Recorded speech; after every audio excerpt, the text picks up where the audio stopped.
नमस्ते दोस्तों, आप सभी का स्वागत है मेरे YouTube चैनल एनिमे सेनपाई में। अगर आपने अभी तक चैनल सब्सक्राइब नहीं किया है तो ज़रूर करें, क्योंकि 90% लोग वीडियो तो देखते हैं लेकिन सब्सक्राइब नहीं करते। आपका एक सब्सक्राइब मुझे बहुत ज़्यादा मोटिवेट करता है। तो चलिए बिना देर किए शुरू करते हैं। जैसे ही रोज़ ने रिवॉर्ड देने की बात कही, लियोन के पैरों तले ज़मीन खिसक गई। वो अपनी आज़ादी को बचाने के लिए बिना एक पल गंवाए महल के गलियारे में उल्टे पैर दौड़ पड़ा और अपनी पूरी ताकत से चिल्लाया, मेरे पास मत आओ। पीछे रोज अपनी ड्रैगन पूंछ लहराते हुए एक शिकारी की तरह लियोन के पीछे लपकती है। उसके चेहरे पर वही डरावनी मुस्कान थी। वह लियोन को इतनी आसानी से अपने चंगुल से निकलने नहीं देना चाहती थी। पीछे मुड़कर देखने का समय नहीं था। रोज एक शिकारी की तरह लियोन के ठीक पीछे लपक रही थी। जब भागते भागते वह अपने कमरे में पहुंचा तो लियोन ने बिना सोचे समझे कहीं छुपने का प्लान किया।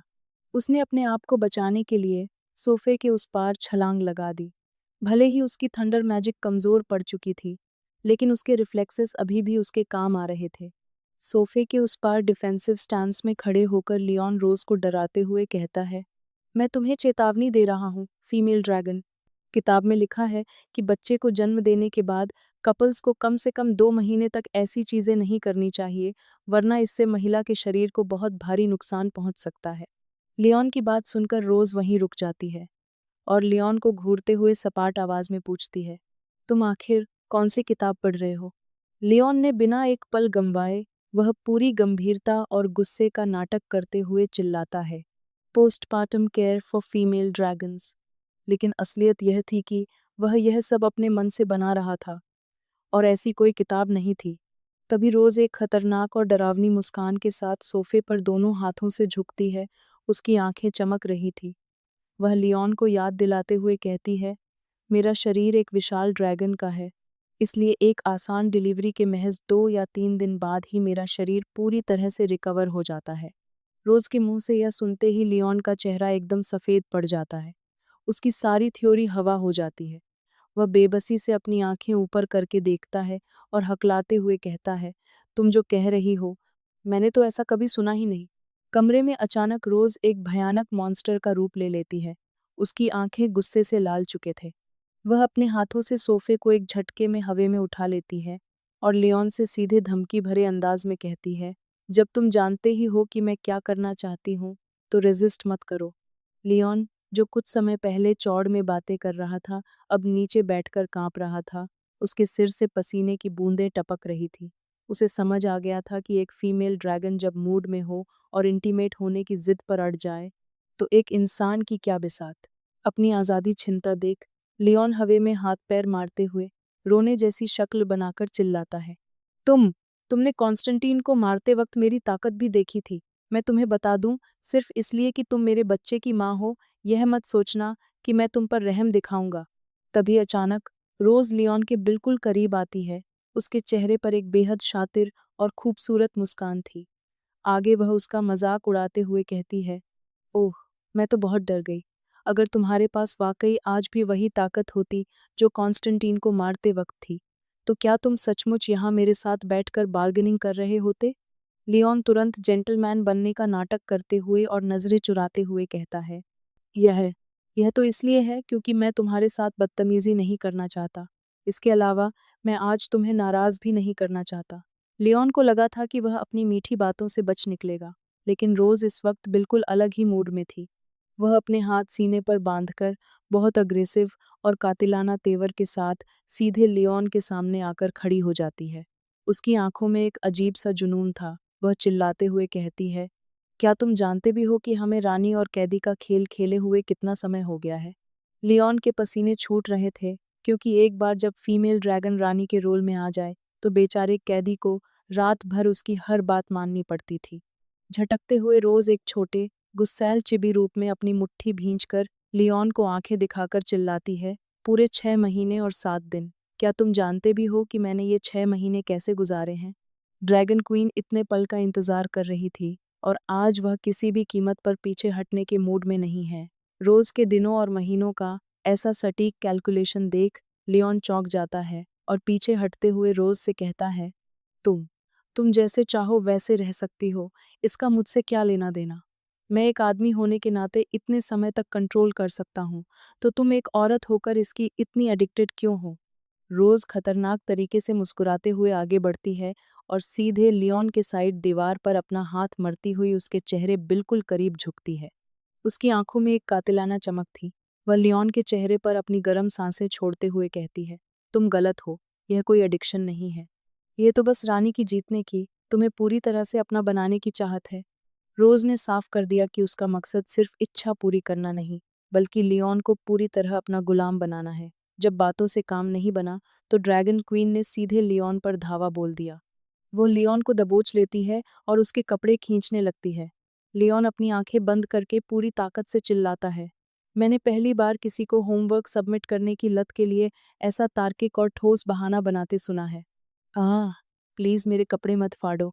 यहाँ होमवर्क सबमिट करना कोड वर्ड है, जिसे लियोन अब तक टालने की कोशिश कर रहा था। लियोन को हाथ पैर मारते और बहस करते देख रोज का पारा और चढ़ जाता है। वह उसे पूरी तरह से लॉक करते हुए कड़क आवाज में कहती है, बकवास बंद करो, जरा अपने बात करने का तरीका देखो। अभी 6 महीने ही हुए हैं और तुम्हारी इतनी हिम्मत बढ़ गई है कि तुम मुझसे इस तरह जुबान लड़ा रहे हो। वह आगे लियोन से कहती है, अगर यह सूखा कुछ समय और खिंच गया तो तुम तो शायद मेरा सिंहासन ही छीन लोगे। आगे हम देखते हैं कि कमरे की धीमी लाइट्स में पर्दों के पीछे सिर्फ दोनों की परछाइयां दिखाई दे रही थी, जहां लियोन के कपड़े हवा में चिथड़े होकर उड़ रहे थे और रोज पूरी डोमिनेटिंग पोजीशन में कहती है, मुझे तुम्हें समय रहते डिसिप्लिन करने की ज़रूरत है, ताकि तुम अच्छे से देख सको कि हमारे परिवार में किसका क्या स्टेटस है। उसने साफ कर दिया कि इस घर का असली बॉस कौन है। जब लियोन कोई भी कार्ड इस्तेमाल नहीं कर पाया, तो वह बेचारा बनकर परछाई के पीछे से रोते हुए चिल्लाया, तुम बस मेरा इस्तेमाल कर रही हो और इस्तेमाल करने के बाद मुझे फेंक देती हो। लियोन जमीन पर पड़ा हुआ था और उसके कपड़े गायब थे। उसका चेहरा गुस्से और लाचारी से लाल था। वह दांत भींचकर कहता है, अगर मुझे पहले पता होता तो मैं कॉन्स्टेंटीन को पूरी तरह से जान से नहीं मारता। जब वह वापस आता और तुम पर हमला करता, तो मैं तुम्हें बचाने का ख्याल ही अपने दिमाग से निकाल देता। रोज बेड के पास खड़े होकर अपने हाथ सीने पर बांधे, शांत और एक विन्निंग स्माइल के साथ नीचे पड़े अपने रक्षक को देख रही थी। आंखों में वही डोमिनेटिंग चमक लिए वह लियोन के मजे लेते हुए कहती है, हम चूंकि तुमने ऐसा कहा है, तो अब मुझे अपने इस रक्षक को और भी ज्यादा बड़ा इनाम देना पड़ेगा। यह सुनकर लियोन पीछे मुड़ता है और गुस्से और लाचारी से दांत भींचे हुए वह मन ही मन सोचता है, ऐसा लगता है कि यह मदर ड्रैगन आज रात मुझे पूरी तरह से थका देगी और मेरा दम निकाल कर ही दम लेगी। लियोन अपनी पूरी ताकत समेटकर खड़ा हो जाता है। वह अपने दांत भींचकर सीधे रोज की आंखों में आंखें डालता है और अपनी कड़कती हुई आवाज में चिल्लाता है, मैं घुटनों के बल जीने के बजाय अपने पैरों पर खड़ा होकर मरना पसंद करूंगा। वह साफ शब्दों में चेतावनी दे रहा था कि आज रात वह बिना लड़े हार नहीं मानेगा। फिर अगले ही पल कमरे में नीली और पीली बिजली कड़क रही थी। लियोन रोज बेड के ऊपर पटक देता है और खुद उसके ऊपर आ जाता है। रोज के पैर हवा में हैं और सर नीचे दबा हुआ है और लियोन उसके चेहरे की तरफ झुका हुआ है। अगले पल लियोन पूरी तरह जोश के साथ रोज के ऊपर बैठकर उसके हाथों को लॉक करते हुए अपनी आंखें बड़ी करके चिल्लाते हुए रोज के पुराने शब्दों को दोहराता है, रानी की जीतने की चाहत, हमारा फैमिली स्टेटस। लियोन का यह रूप देखकर रोज और भी ज्यादा मजे लेते हुए पूरी तरह रिलैक्स पोजीशन में बेड पर लेटे हुए लियोन की तरफ देखती है और मुस्कुराते हुए कहती है, तो कैसा लगा फिर? अब तुम मेरे साथ क्या करने वाले हो? जैसे ही लियोन आगे बढ़ने की सोचता है, अचानक उसकी आंखें फटी की फटी रह जाती हैं। अचानक लियोन के सीने के ठीक बीचों बीच ड्रैगन मार्क उभरने लगता है। ठीक उसी पल बेड पर लेटी ड्रैगन क्वीन के साथ भी कुछ अजीब होने लगता है। रोज के क्लीवेज के ठीक बीचों बीच मिस्टीरियस ड्रैगन मार्क तेजी से चमकने लगा। इस निशान से रोशनी की किरणें और जादुई पार्टिकल्स हवा में फूट रहे थे। जैसे ही दोनों के सीने पर निशान चमकने लगे, दोनों के बीच एक शक्तिशाली चुंबकीय खिंचाव पैदा हुआ और अगले ही पल लियोन और रोज एक दूसरे के बेहद करीब आ चुके थे। लियोन का चेहरा रोज के ठीक ऊपर था और दोनों के होंठ सिर्फ कुछ इंच की दूरी पर थे। रोज की वो चुनौती भरी मुस्कान अब पूरी तरह गायब हो चुकी थी। उसकी नीली आंखें हैरानी और अजीब सी शर्म से देख रही थी और उसके गालों पर गुलाबी शर्म की लाली आ गई थी। हवा में दोनों की गर्म सांसें सफेद बादलों की तरह उड़ रहे थे। अगले ही पल लियोन अब पूरी तरह से रोज के ऊपर आ चुका था और उसने अपने मजबूत हाथों से रोज के चेहरे को बहुत ही प्यार से थाम लिया था। आगे दोनों के होंठ एक बेहद गहरे और पैशनेट किस में लॉक हो जाते हैं। रोज की वो आक्रामक आंखें अब पूरी तरह से बंद हो चुकी थी। इस किस में कोई जीतने की चाहत या कैदी को झुकाने का ईगो नहीं थी। यह तो उन 6 महीने और 7 दिनों की तड़प का नतीजा था जिसे दोनों इतने समय से दबाए बैठे थे। अब बेडरूम में कोई रानी या कैदी नहीं था, सिर्फ दो ऐसे दिल थे जो इस मोमेंट की पर इंटेंसिटी से एक दूसरे की तरफ बढ़ रहे थे और पूरी तरह सुध बुध खो चुके थे। आज तो पूरा निचोड़ कर ही मानेगी, सोचने वाला लियोन भी अब खुद इस प्यार के समंदर में पूरी तरह डूब चुका था। कैसल की खिड़की के बाहर से देखने पर राजसी नक्काशीदार खिड़की के कांच से बेडरूम का नज़ारा धुंधला लेकिन बेहद खूबसूरत दिखाई दे रहा था। कमरे के भीतर की वो जादुई नीली रोशनी अब खिड़की से छनकर बाहर की ओर आ रही थी और चारों तरफ छोटे छोटे चमकदार सितारे और जादुई पार्टिकल्स हवा में तैर रहे थे।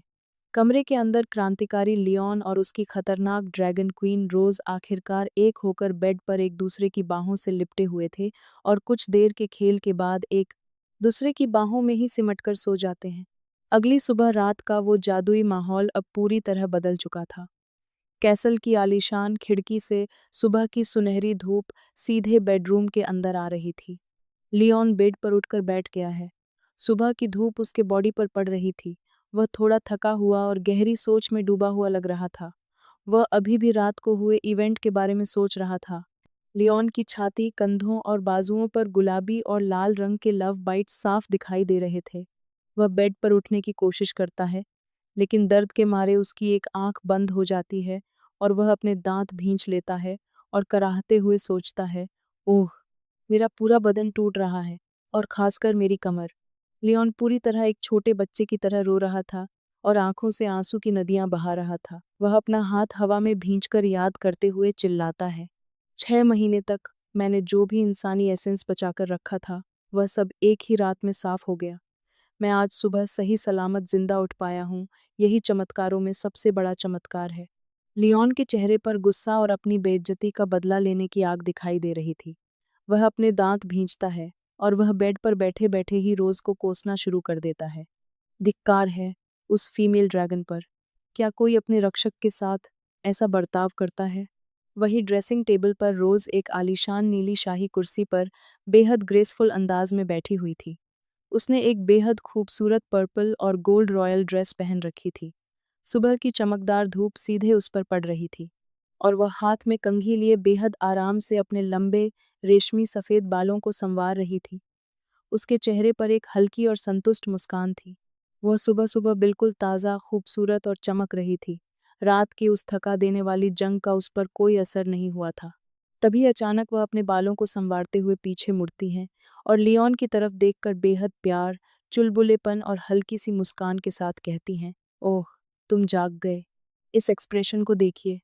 उसकी चमकदार आंखों में सिर्फ एक पत्नी और प्रेमिका वाली वो मिठास दिखाई दे रही थी। जो भी कल रात को हुआ उसके बाद उसके चेहरे में एक सेटिस्फैक्शन था।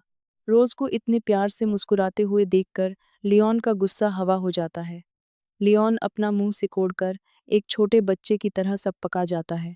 उसके मुंह से सिर्फ इतना ही निकलता है, उह, हम। लेकिन लियोन के दिमाग में रोज को कंघी करते हुए और उसके नए हेयर स्टाइल को देखते हुए लियोन मन ही मन सोचता है, ये हेयर स्टाइल वैसे उस पर काफ़ी सूट कर रहा है, लेकिन क्या दूसरा बच्चा होने के बाद वह अब एक मैच्योर स्टाइल ट्राई करने का प्लान बना रही है? लियोन अपनी सोच से बाहर आकर सामने खड़ी रोज को ऊपर से नीचे तक देखता है और अपनी आंखें बड़ी करके सीधे पूछता है, तुम आज इस तरह क्यों सजी धजी हो? वह अपनी नीली कुर्सी से उठकर खड़ी हो जाती है और अपने दोनों हाथ फैलाकर अपनी इस गजब की ड्रेस और अपनी लंबी चांदी जैसी चोटी को फ्लॉन्ट करती है। उसके पीछे उसकी पूंछ भी हल्के से लहरा रही थी। वह चेहरे पर एक बेहद प्यारी मुस्कान लिए लियोन से कहती है, मेरा दूसरा बच्चा हो चुका है और अब मैं एक ज़्यादा मैच्योर स्टाइल में स्विच करना चाहती हूँ। तो बताओ, कैसी लग रही हूँ? क्या ये अच्छी लग रही है? रोज लियोन से अपनी तारीफ की उम्मीद कर रही थी, लेकिन लियोन रोज के इस कातिलाना लुक को देखकर बिल्कुल भी भाव नहीं देता और सीधे कह देता है, यह तो बस एवरेज है। लियोन का यह रूखा जवाब सुनते ही कैसल का मौसम अचानक बदल जाता है। रोज का चेहरा गुस्से से फुल जाता है और वह तमतमा उठती है और उसकी वो बैंगनी आंखें गुस्से में सिकुड़ जाती हैं, भौहें तन जाती हैं और वह पूरी तरह शांत होकर लियोन को घूरने लगती है। औरत की खामोशी उसके चीखने से ज्यादा खतरनाक होती है और रोज का यह लुक साफ कह रहा था, कल रात जो थोड़ी बहुत कसर बच गई थी, लगता है आज उसे पूरा करने का समय आ गया है। अगले ही पल रोज का वो साइलेंट गुस्सा एक एक्शन में बदल जाता है। वह बिना समय गवाए सीधे बेड पर लियोन के ऊपर झपट पड़ती है। ये देखकर लियोन पूरी तरह सदमे में आ जाता है और उसकी आंखें फटी की फटी रह जाती हैं। रोज का चेहरा लियोन के बेहद करीब था। वह अपनी आक्रामक आंखों से सीधे लियोन के आंखों में झांकते हुए कहती है, एवरेज, तो क्यों ना हम इसे एक बार फिर से टेस्ट करके देखें। जैसे ही रोज बेड पर लियोन के ऊपर हावी होती है, लियोन डर के मारे अपनी आंखें फाड़े पीछे की तरफ खिसकने लगता है और घबराते हुए चिल्लाता है, तू तुम क्या चाहती हो? सुबह हो चुकी है और बेटियां जागने ही वाली हैं। तभी रोज ने उसे बेड पर दबोच लिया और उसके ऊपर जाकर बैठ गई और उसके सीने पर हाथ फेरने लगी, जैसे वो उसे उकसा रही थी। फिर उसने बहुत ही नॉटी आवाज में कहा है, मुझे तुम्हें अपनी भाषा सुधारने का एक और मौका देना होगा, इसे फिर से कहो। रोज के इस डोमिनेटिंग अंदाज ने लियोन की बोलती बंद कर दी थी। अपनी कमर के दर्द को भूलकर लियोन तुरंत हकलाते हुए कहता है, मुझे 10 और मौके दो, ये आउटफिट भी। लियोन अभी अपनी सफाई दे ही रहा था कि रोज उसकी तरफ झुकते हुए एक ऐसी बात बोलती है जिससे लियोन के होश उड़ जाते हैं। वह अपनी कातिलाना मुस्कान के साथ कहती है, ऐसा लगता है कि छोटी बेटी आज रात भी नोआ और मुन के साथ ही सोएगी। यह सुनकर लियोन खुद को किसी पिंजरे में फंसे हुए चूहे जैसा महसूस कर रहा था, क्योंकि रोज ने उसे किसी भी तरीके से बचने का कोई रास्ता नहीं छोड़ा था। तभी लियोन ने बिना एक पल गंवाए अपना एक्टिंग मोड ऑन कर दिया। वह अपनी हंसी के साथ अंगूठा दिखाते हुए जोश में बोला, यह आउटफिट टॉप नॉच है और बहुत खूबसूरत है, सुपर बली ब्यूटीफुल। आगे रोज लियोन के ऊपर से हटते हुए अपनी विजय के मुस्कान के साथ उसे एक नया फरमान सुनाती है, हम्फ, तुम जानते हो कि तुम्हारे लिए क्या अच्छा है। आज रात एक सेलिब्रेटरी बैंक्वेट है। मेक श्योर करो कि तुम पूरी तरह तैयार रहो। अभी लियोन ने रानी को खुश करने के लिए दावत की तैयारी करने की बात मानी ही थी, तभी रोज आगे कहती है, ओह, वैसे मेरे पति के रूप में तुम्हारा यह फर्ज बनता है कि तुम अपनी अच्छी फिजिक और फिटनेस बनाए रखो। व्यायाम करना मत छोड़ो और ग्रीसी मिडिल एज्ड मैन मत बनो। लियोन का रिएक्शन बिल्कुल वही था जो किसी भी आम पति का होता। वह झुंझलाते हुए कहता है, 6, कैदी की यह जिम्मेदारी कब से हो गई? तभी रोज लियोन की तरफ मुड़ती है और उससे एक बहुत ही गंभीर और तीखा सवाल पूछती है, तुम्हें क्या लगता है कि अब तक मैंने तुम्हें फांसी क्यों नहीं दी है? लियोन इसका सीधा जवाब देता है, क्योंकि तुम मुझे फांसी देने की इच्छुक नहीं हो। अगले ही पल रोज लियोन की तरफ झुकते हुए और उसके सीने को छूते हुए उसके और भी करीब जाती है। वह उसके इतने करीब थी कि उसकी ब्रेस्ट लियोन के सीने से चिपक रही थी। वह लियोन की आंखों में देखते हुए एक मुस्कान के साथ अपना फैसला सुनाती है, नहीं, मैं चाहती हूँ कि तुम जीवन भर के लिए मेरे कैदी बने रहो। आगे वो अपने उंगली को लियोन के सीने पर धंसाते हुए कहती है, तुम कभी भागने की कोशिश मत करना। लियोन को मारने का विकल्प कब का खत्म हो चुका था। अब लियोन कोई कैदी नहीं, बल्कि उसकी जिंदगी का एक हिस्सा बन चुका था। एक ऐसा रिश्ता जिसे रोज ने अपनी तानाशाही और प्यार के बीच कहीं सुरक्षित कर लिया था, जिससे वह दूर नहीं होना चाहती थी। तो दोस्तों, आज के लिए बस इतना ही। आपको यह वीडियो कैसा लगा मुझे कमेंट में ज़रूर बताएं। अगर आपको मेरी ये वीडियो थोड़ी सी भी अच्छी लगी हो तो एक सब्सक्राइब मेरी मेहनत को बहुत बड़ा सपोर्ट देगा। आपका सपोर्ट ही मेरा मोटिवेशन है, जो मुझे हर हफ्ते आपके लिए बेहतर से बेहतर वीडियो बनाने के लिए प्रेरित करता है। सब्सक्राइब करके ही जाएं।